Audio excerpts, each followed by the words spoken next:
Timi realistë, dhe psikologjikisht është tensionuar.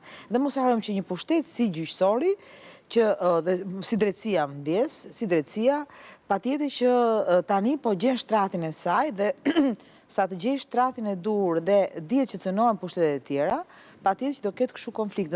Ky është dhe lajm i mirë, por dhe lajm i keq. Por ndërkohë është dhe lajm i mirë sepse nga një drejtësi e cila ka qenë inekzistente, gjithmonë në funksion të politikës, gjithmonë e emëruar nga politika dhe asnjëherë nuk godiste politikën, patjetër që kur fillon të rritet, patjetër që të bezdisë. Është si një bashkëpronar që hyn në një pronësi, më kupton që ti të bezdisë. Ktu është problemi, në momentin që hyn për të marrë pronën e tjetrit, kjo është ajo që s'na pëlqen me të vërtetën. Sa për pjesën që godet vetëm Majtas. Sa për vendosën të cilët ta vendosin.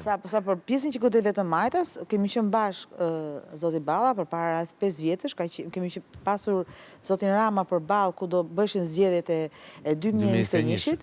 Dhe kur unë pyeta që ju keni vetëm 10 vjet afat për të hapur gjithë dosjet korruptive që ka pasur qeveria Berisha Meta. Pse nuk i çoni në prokurori? Edhe me Valencë jashtëzakonshme. Çfarë prapë Durrës Kukës për shkak? Çfarë problemi ka? Pse nuk i hapet? Ajo pastaj mund të jetë pak larg edhe në afat kohor. Jo, s'ka afat kohor, në rregull, nuk parashkruan ato vepra. Po natyrisht patjetër. Nuk parashkruhet, ajo s'është hap asnjëherë, ajo s'është parashkruar. Po Martin. Se do ta pyes diçka Karamuç. Desha t'ja lë fjalën e Karamuçës në fakt, por me 2 fjalë do të them që kryetari i ri SPAK dhe SPAK në përgjithësi si institucion, po shefi ka një avantazh dhe 2 sfida. Avantazhi është sepse e gjen institucionin të kolauduar tashmë me një SPAK i cili ka bërë edhe gabime sigurisht. Po shaj që ta është krijuar politret, e tha Skënder, pra. Është realitet.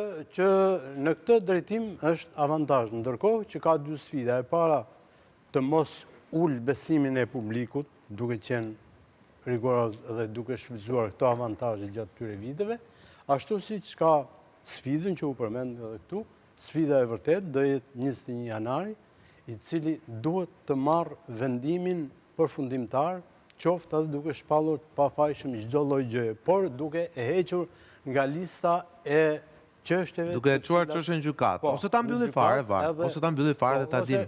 Po, ta mbyll dhe ta dim që Krisma nuk pati. Ne nuk duhet të merrem me 21 janarin se jemi marrë kaq shumë sa që është bërë gati e bezdisshme të flasësh për një krim që është parë në sytë e publikut dhe është një masakër shtetërore e cilësuar tashme.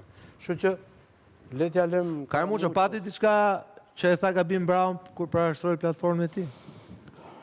Me sa kam vënë re unë dhe me sa bëra objeksionet e mia, duke e dëgjuar ishin 2. Ishin 2 gabime. E para ju referua drejtuesit të parë, zotit Kraja. Duke thënë që nuk ka qenë shumë aktiv, pra u ankua në një farë mënyre. Të vërtetën ka të? Jo, pavarësisht. Tani në mënyrë etike nuk mundet që një kandidat i cili premton që jetë nesër drejtues, dhe nga ana tjetër të krijojë brenda një skuadre probleme në lidhje me cilësitë e performimit nga një drejtues i mbarsh.